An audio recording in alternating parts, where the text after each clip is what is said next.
What's up, Identity 5 gamers? Today we're going to be taking a look at some of my Ivy and Dream Witch matches, so let's get into the video. So for those of y'all that are new to the channel, I am Music Man. I play a whole lot of different characters, but some of my specialties are Ivy and Dream Witch.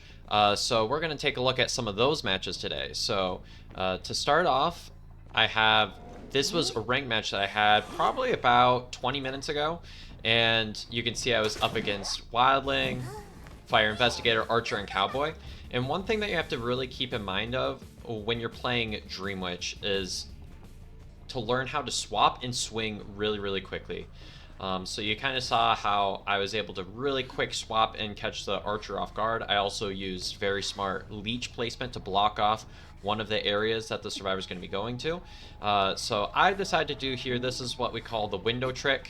Now, the survivor did end up spamming that vault button and get a second vault in time. But right here, another very common rule with Dream Witch is to make sure that you always take as many hits as you can get. So I saw the Cowboy was right in front of me, and I decided to kind of put some dual pressure. Sometimes it's a little bit too greedy to go for plays like this, but right here the survivors kind of messed up kiting into each other. And if I didn't end up playing like this, then the survivors may have been granted a free opportunity to get a heal and reset there, which I don't want. You can see once again, quick switch. You have to get really used to also doing this around pallets, which can be really awkward at first. But I also want to make sure that all my leeches are doing stuff. So I'm getting the Archer's leech to go back to the Archer, and you can see that she gets distracted for a little bit, trying to stun that leech so it doesn't get on top of her. And then I have the Cowboy's leech harassing Murrow over here. Now, on a map like Lakeside, you really want to get to max presence as quickly as you can. But yeah, here I go kind of to rush the rescue, and I get a really nice hit on Cowboy. Now, usually with a rescuer, you want to make sure, first of all, that you don't lose your target. If you lose your first target, then you're kind of screwed. But you also want to make sure you get at least a hit in a leech. If you can get those two things, a hit on a leech onto the survivor that was being rescued, you'll be in very, very good condition. And you can see I ended up in that. I want to get a leech so that I can have as much map pressure as possible. And you can see that the survivors have been caught off guard and are really struggling to find a way to meaningfully reset the match. So I see Fire Investigator is coming, and I know that he's the rescue because nobody else has the potential to heal right now. And so all I need to do is kind of play defense here. Now the survivor actually gets a really nice play right here, dodging my swing. I thought he was going to continue forward, but ends up ducking through this path. So ends up getting a rescue, which isn't the end of the world, because one thing that I do that's a little bit on the uncommon side is I play Blink Dream Witch a lot, like against the majority of comps, unless it's like Seer, Perfumer, like comps that you absolutely can't. I have a very strong preference to play Blink, but I know that the majority of Dream Witch players do not. It's just it's the game plan that I've gotten to be super familiar with. So, oh, you can see this part's really nasty here. I see that he's trying to body block the pallet right there, and I end up moving the main body just to the side so that I can actually get that swing with the leech right there. So once again, make sure that all your leeches are doing something, and right here I'm just trying to keep this leech. Makes it very difficult for Murrow to approach, and if he ends up sneaking by, I'll just have it kind of sit on a cipher. And you can see that they were able to actually kind of sneak through here. Now the big thing here is, if possible, I want to get this to be farmed. But I end up getting more because Wildling, for some reason, waited till right at half. Oh, I remember I make a misstep somewhere around here. Yeah, I miss a blink, and then I make a really bad play after this. I mean, everything is completely winning right now, but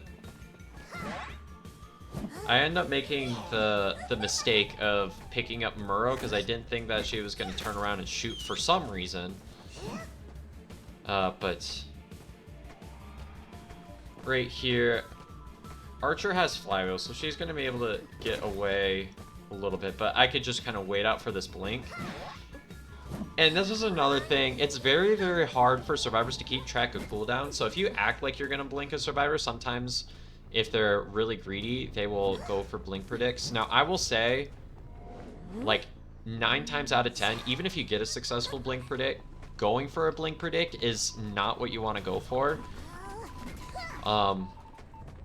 Because of the fact that even if you get a blink predict, like, if you fail a blink predict, first of all, it's very costly, but even if you choose not to blink predict, you'll also end up with a certain benefit because of the fact that the survivors or the hunter will still have to expend a trait. First of all, no idea how that hits the airbag. That was right behind me. No idea how that happened. That was absolutely crazy, but yeah, right here, everything, it's pretty much over. And the survivors just make a surrender. So that's one of my multitasking characters. You can see how I kind of split up what I was doing between multiple survivors, which is a little bit of an uncommon setup, but with Dream Witch, you have to be really flexible to what the survivors give to you. And without further ado, let's get into the next match. Now, this is a match that I had with Ivy. I'm up against Prospector, Lucky Guy, Gravekeeper, and Prisoner. Now, this is actually a comp that I don't play up against too often as Ivy, because usually I kind of opt for Dream Witch or something here. But I've been kind of on a hot streak with playing Ivy lately, so I've been kind of playing her into anything for the most part. But I end up finding the Lucky Guy first. Now, when there's a Lucky Guy in the match, it's usually pretty standard that no matter what, you're going to try to target the Lucky Guy first. I figure with 2 survivors there was a good chance on the mind game that somebody was going to try to go for that pallet drop right there, and I end up getting Lucky Guy above 60 scare. Now, 60 is the number that you're looking for when you're playing Ivy, because 60 means that one more scare makes it so that you can do this, and then they end up getting drawn towards you. So I have a down. This is extremely early into the game. Not all your downs will come quite this fast. I was very fortunate to have one right at the beginning, but let's see how I capitalize on this insane early game. So one thing that you'll notice is that I am immediately trying to use my ghost to harass the ciphers. Just like with Dream Witch, how you want to have your leeches doing stuff at all times, you want to make sure that your ghost is doing something at all times as well. Now, this is something that I like to do. Not everybody goes for something like this, but I also, whenever given the opportunity, I like harassing off the cipher because I find that it leads to good mind games later and they respect your ghost a little bit more. That's kind of something more kind of higher tier that I've noticed, but also another thing that you can do, if you hold down the rock button, you can do what we call doing a red light trick.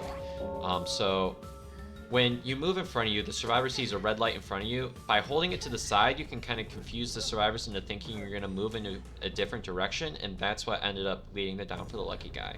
Now, there is a trade benefit for the survivors if you opt to mind game with this, in that it actually does interrupt hunt. So, and you can see in my Ivy build, I am carrying 3 stacks in hunt. You kind of need it as Ivy a lot of the time, especially in the early game.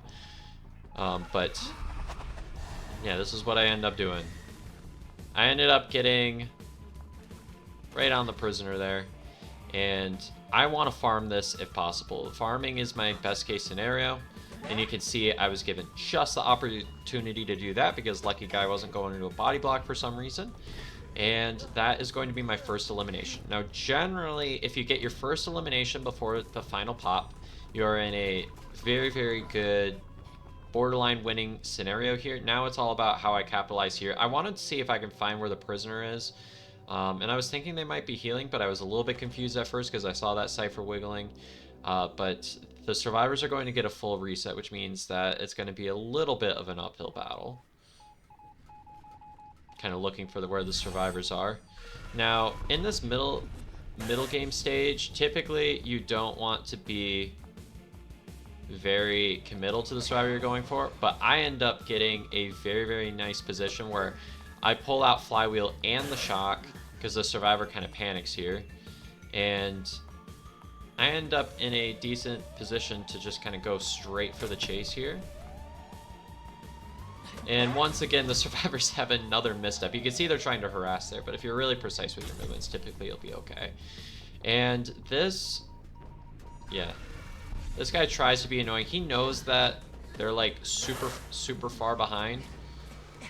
So I end up getting this magnet out. He tries to magnet me again. This guy ends up being like super obnoxious about the harassment.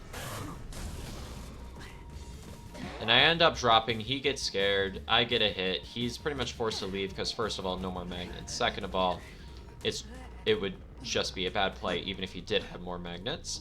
And I, right here, am just seeing if I can kind of snipe out where the rescue is. Now, if the prospector isn't able to decode, then this ends up being a win. Also, if I delay this past half, that also makes it a win. So those are kind of my win conditions here. I either need to go super hard down the Cypher harassment path, or I need to go tunnel this prisoner very, very hard.